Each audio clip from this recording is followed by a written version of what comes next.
But if you researched something and then you put out the information, then I mean, I think take that information for what it is. Either there's only two things you can do with information.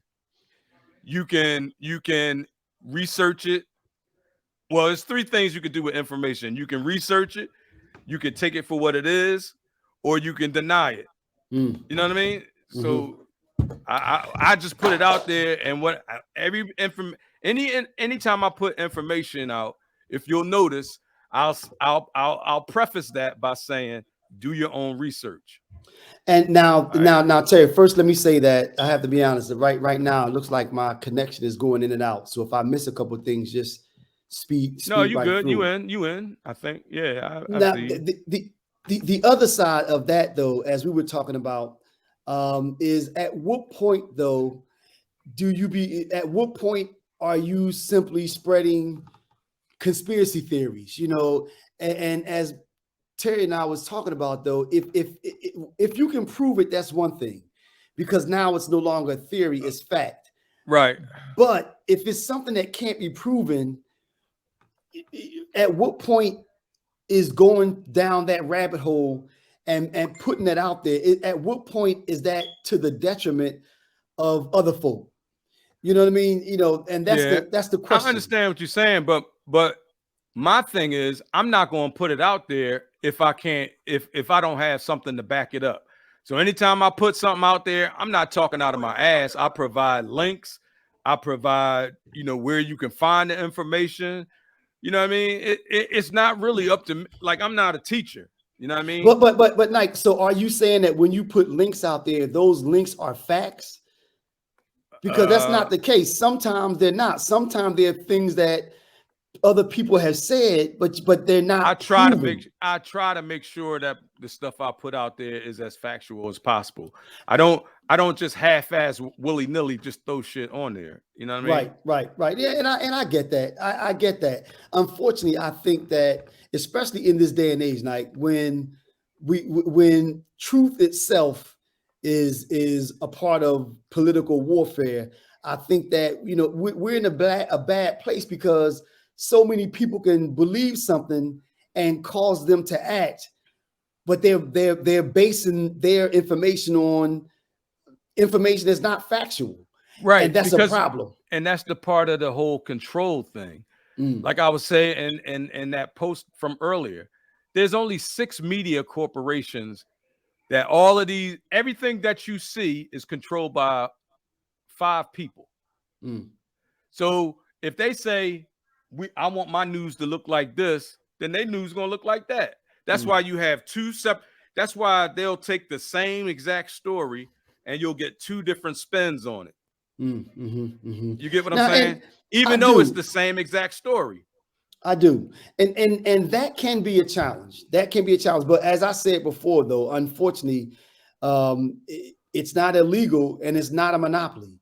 So if those, whether it's illegal or not is irrelevant. States everything that's legal is not right. Agree. You know what I mean? Just because it's legal, don't make it right. Agree. You know what I mean? I see, but now let me repeat something I said before, that I mentioned before we came on, though. Unless you were there to witness it yourself, you're still basing your position on something that you're being told. So you're still in the same boat. You know what I mean? I didn't witness slavery, but I know it happened. But right, I got that. But see, but that's not a theory. That's a fact. No, that's a fact. What's the difference? Listen, you said anything that I can't see. No. Listen, we're talking about facts versus theories and things like that. Slavery is not a theory. Slavery is a fact. So other than that, when you talk about all of the news being controlled by 4 families, in a way, though, you're kind of still in the same boat. Though. That's fact. How is that not fact? People know that what corporations are registered. There's a paper trail for that. So they know when they make reports, they know what companies are owned by what corporations. Like there's 4 conglomerates that owns 147 corporations that control everything. 80% of anything you put in your mouth, put on your ass, put in your system is controlled by those 147 corporations. Right. So the thing is, like, and I say this because I'm not a conspiracy theorist per se, but I say this because that just tells you who has control and you know that and this lets you know that there's a separate agenda.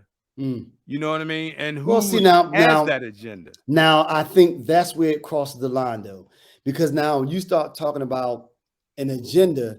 Now it goes into those organizations coming together to do one thing, you know, and I think that's where it gets a little gray, because to say that 10 people own say 90% or 95% of the news outlets is one thing, but then to say to make the leap that those 10 media conglomerates are trying to, you know, to do one thing, all came together and are all on the same page. So you don't believe they're trying to conquer and divide? I mean, see, divide and conquer. But then it goes back to, as you just said, though, unless you can prove it. I mean, you know, who's to say that they are, though? I mean, who's to say that they are? Why? See, but now that goes to what we talked about. Hold on, let me out. What? That goes to listen. That goes to what we talked about before we came on. Why 10 organizations come together to divide and conquer to do what? What would be the purpose? How would it benefit? To have one global economy. That's what we've been moving for the last 10, 20 years. Wait, so one global economy. So 10, okay, so hear me out. 10 organizations come together to manipulate all the people to what? To do what? To buy Nikes? I mean, what? Stace, you looking at this? I keep saying no. You looking at the said small. That you talking about Nikes? No, I'm not. What are you talking about? I'm just using it as an example. What I'm trying to get at is, what will be the purpose of 10 organizations coming together to make everybody in the world think a certain way? You know, control. To do what, though? I mean, to do what? To dominate what? To dominate what? So to that dominate people, to dominate business, to make as much money as they can. Like Stace, I don't understand. Like what? Like again, what part of that like that don't like? I don't understand. Again, like what as I said though, no, as I said, for me, if I can't prove it and I hear something, in order for me to say, okay, it has to still make sense.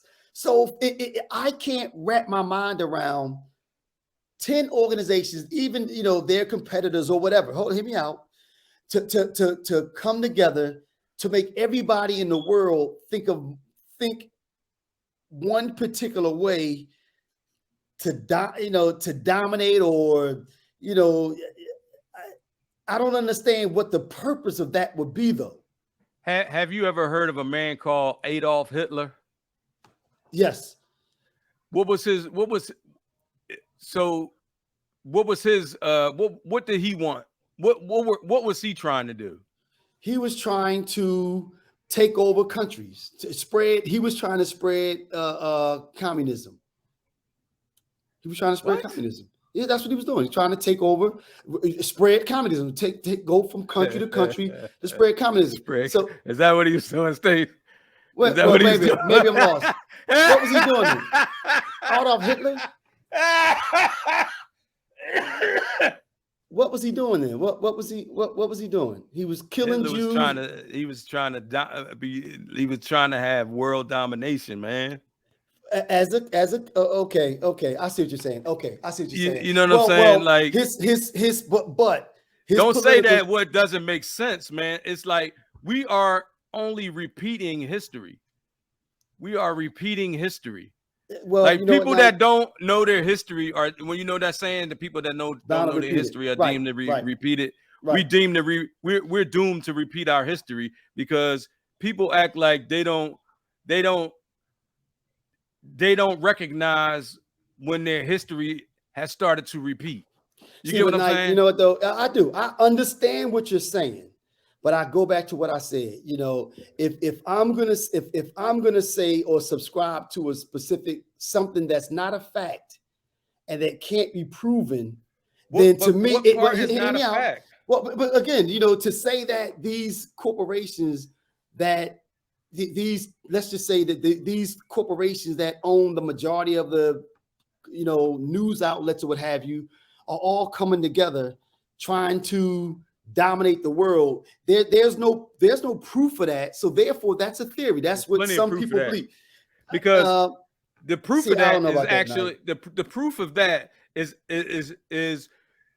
you basically really only have conservative news that's owned by one faction, and then you have liberal news that's owned by the other faction. But you can get report. Wait, let me finish. Okay. You get reporting on the same exact stories in two different ways. For the most part, those are the most prevalent. For the most part, but yeah, but that's not it though. There's more to it than that though. No. There's more to it than that. But what you mean? What? Explain, I mean, it's not everything is not only Democrat and Republican. I mean, no, there's more to it. No, I didn't say Democrat. I didn't mention Democrat, Republican at all. So you said conservative or liberal. Right. So, you know, you still have a libertarian slant. Now, are they as large as the other two? No. And even, but not, wait a minute though. But even in other countries, that might be the case in the United States. But in other countries, there is no liberal or Democrat. People, I didn't say that. I didn't say nothing about any other country. I said the United States. Okay. Well, see, within you, but the United States is not the majority of the world. The majority, the United States of America. Anything about the majority of the world? States, what are you talking about? But you're making a leap. So you're saying that these. So okay, maybe I misunderstood something. When you talked about these news organizations that own 90% of the media, you're only talking about in the United States then, right? Oh, okay, that's a different story. Okay. So outside of these borders, you do realize that it's a whole separate game. It's a whole different world outside of these walls. You do realize that. Yeah. Okay. Okay. I got it. All right. That's